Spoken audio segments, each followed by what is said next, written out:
మనల్ని మోసం చేసేవాడు మాత్రం నవ్వుతూ చుట్టూ తిరుగుతాడు. సూటిగా మాట్లాడే వాళ్ళకే శత్రువులు ఎక్కువ ఉంటారు. మాయమాటలు చెప్పేవాడికే మిత్రులు ఎక్కువ ఉంటారు. చేసే ప్రతి పాపం అప్పులాంటిదే. ఏదో ఒకరోజు వడ్డీతో సహా తీర్చాల్సిందే. చేసే ప్రతి పుణ్యం పొదుపు ఖాతాలో వేసినట్టే. ఆపద సమయంలో ఆదుకుంటుంది. కడుపులోకి వెళ్ళిన విషం ఆ మనిషి జీవితాన్ని మాత్రం నాశనం చేస్తుంది.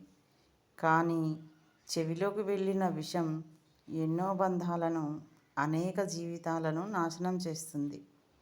అందుకే తప్పుడు మాటలు చెప్పడం, చెప్పుడు మాటలు వినడం కూడా అంతే తప్పు.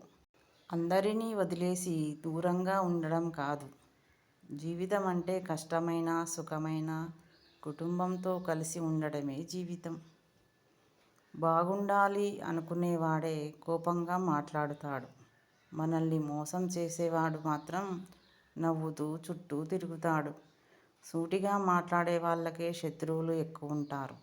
మాయమాటలు చెప్పేవాడికి మిత్రులు ఎక్కువ ఉంటారు.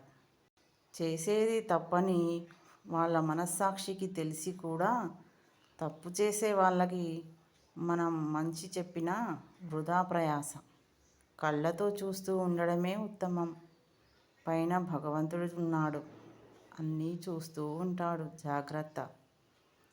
తాము గొప్పగా జీవిస్తున్నామని, తోపు తురుములమని మీ హుందాతనాన్ని తెలపడానికి మరో కుటుంబాన్ని హేళన చేస్తూ మాట్లాడకండి. అది సంస్కారం, సభ్యత లేని వారు చేసే పని. నిజమే కదా.